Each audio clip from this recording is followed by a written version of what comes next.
Good morning. I hope you're all doing well. This morning I would like to share some thoughts that I've been having just about prayer and about distractions. We live in a world with 1,000,001 different things trying to grab our attention, and we can choose what we listen to and what we don't listen to.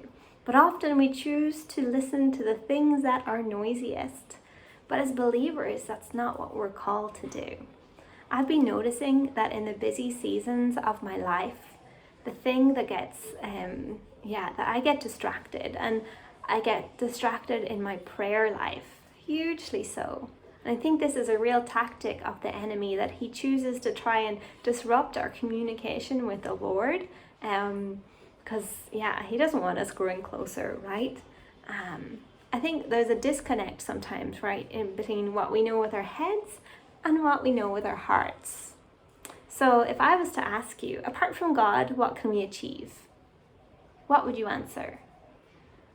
And maybe many of you are thinking of the good Christian answer, which is what Jesus said in John chapter 15, verse 5, that apart from Christ, we can do nothing. Jesus said, apart from him, we can do nothing.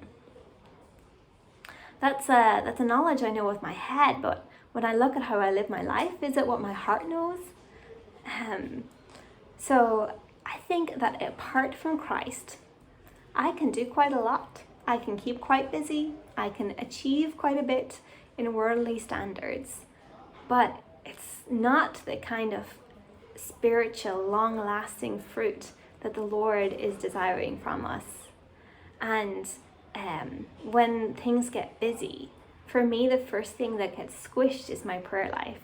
It becomes shorter, but also the quality becomes less. It's like I get real distracted and like thinking of all these things, and it's not so much quality time. And I guess when you're faced with like a lot of things to do that day, it's like if I don't do the prayer, everything else, like no one will notice, right? Like if I don't do all the things on my list, people will notice and will be disappointed on me. But if I make my prayer time shorter, no one will know. Except God knows.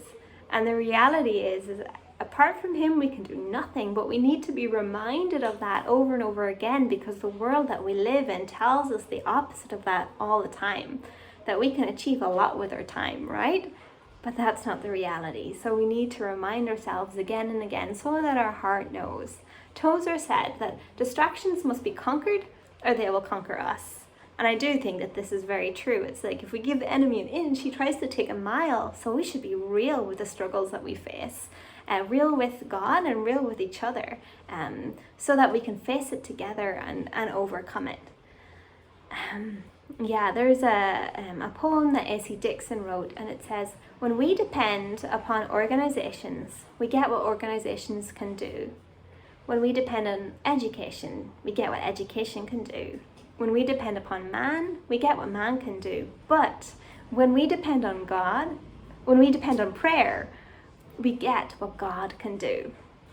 And we really, really, really, really want to get what God can do, because it is far more than we could ever do by ourselves, or any organization or any one person could do. And I've been reminded of that over and over again as I'm going through the book of Ephesians over the last couple of days. And I'd like to read this passage just as a reminder of what God can do. And it's very famous verses, chapter 3, verse 16 to 20. And this is a reading from the Passion Translation. And it says, I pray that he would unveil within you the unlimited riches of his glory and favor, until supernatural strength floods your innermost being with his divine might and explosive power.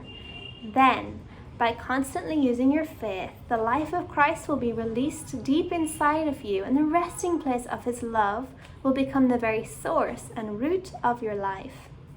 Then you will be empowered to discover what every Holy One experiences, the great magnitude of the astounding love of Christ in all its dimensions.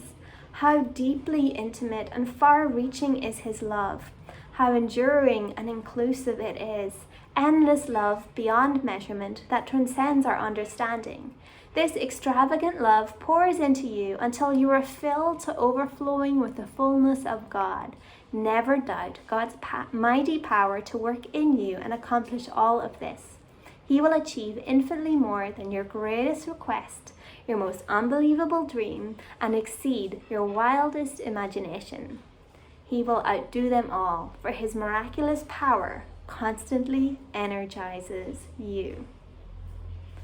I don't know if you struggle with distraction too, or in what way it presents in your life, but I would encourage you to talk about it with a believer, with another friend who you can be real with, and to bring it before the Lord in prayer. Because when we overcome these distractions and we, come closer to God again and again, we get that spiritual fruit that is talked about in John chapter 15, that the fruit that is everlasting, spiritual fruit that is far beyond what we could ever hope for or to achieve by ourselves. So I leave you with that thought. May God bless you in this day.